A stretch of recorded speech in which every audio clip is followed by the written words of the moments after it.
Hey, what's up, my little Tattle Tells? How y'all doing today? Well, if you are Nene Leaks and Porsha Williams, you might be headed to trouble, y'all. What am I talking about? Listen, if you guys have been living under a rock, let me break things down. Porsha has been going high and low trying to get everything she can in her power to use to get her spinoff, right?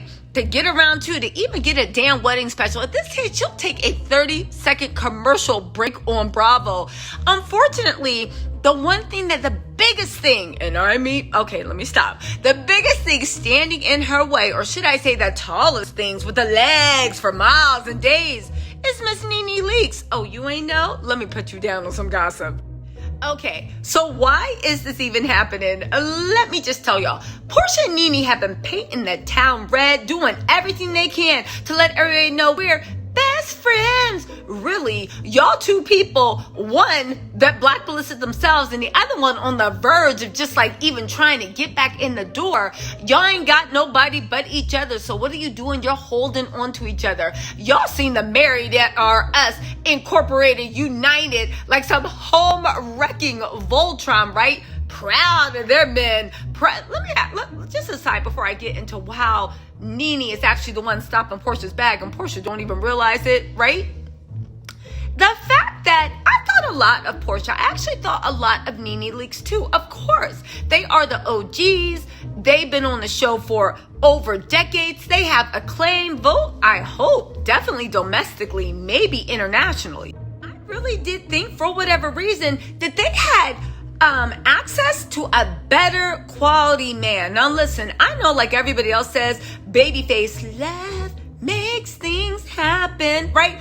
I 100% know this, but the fact that as much fame and beauty and personality that you guys possess, or at least we thought you possessed, maybe it was all editing, the best you can do is sloppy seconds. The best y'all can do is find somebody else's men and make them yours. And again, I don't care what nobody says. The way you find them is the way you lose them. Now, I did in the past, before y'all call me out, give a slide to Miss Nene Leaks herself, because I said, well, whatever, he's separated. He's been separated from a while. But according to the lawsuit his wife threw down, they ain't been separated at all. And then he posted that weirdo post, some of you don't appreciate my presence. Let's see how much you like my absence. You called your wife a hater, sir? Your wife?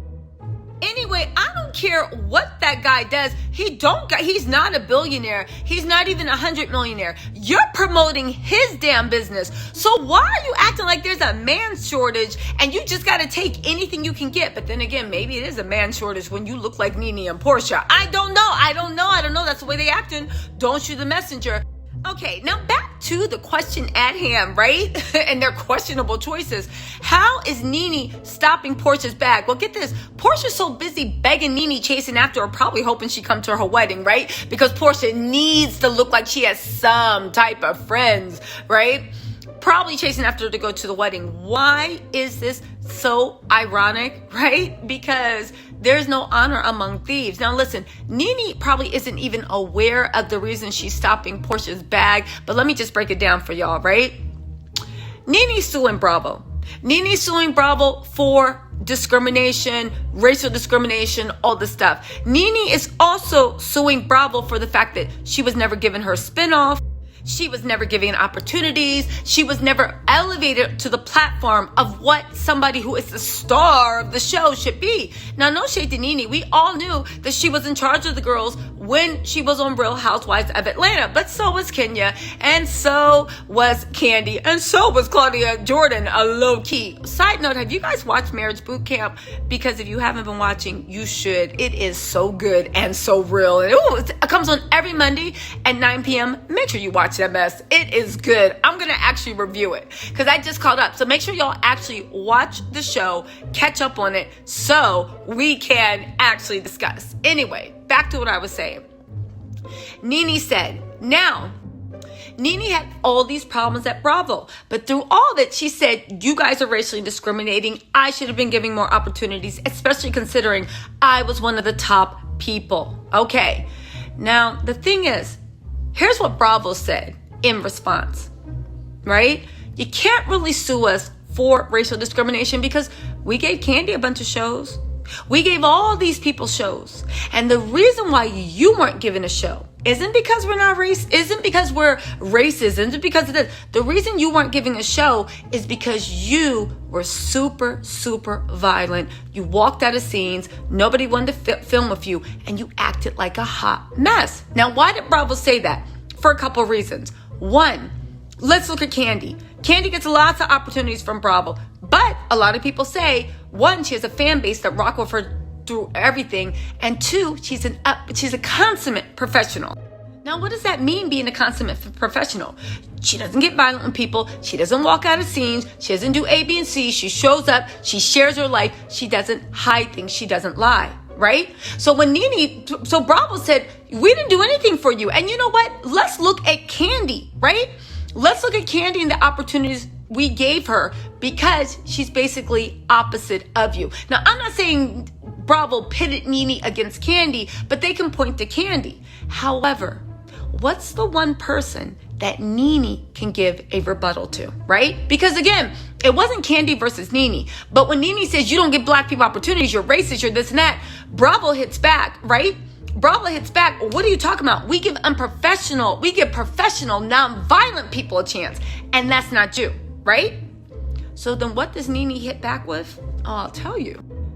Do you really give non-violent? Do you only give people like Kandi a chance? Because I know somebody who's just as violent, who's walked out of a million scenes, and who people don't want to work with.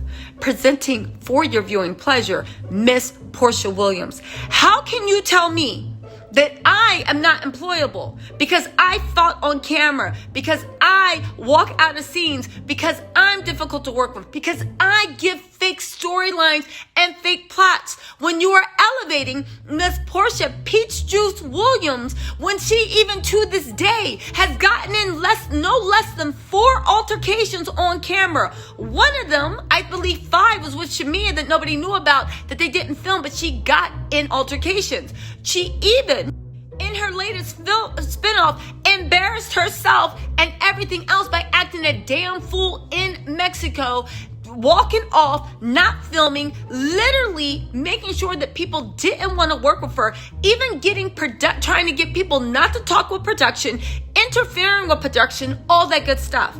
How can you say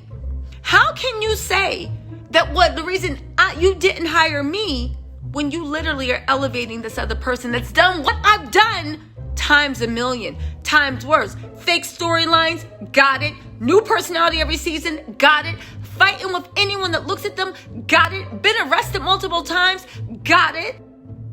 Walking out of scenes, got it. Right? Walking out of scenes, got it. And people not wanting to work with you because of your nasty, entitled attitude, got it. Porsha is actually worse than Nene, at least in the terms of law and lawsuit, but yet Bravo chose to hire her. And you know what the funny thing is? Bravo knows it. That's why Bravo's sitting there like, ooh, good point.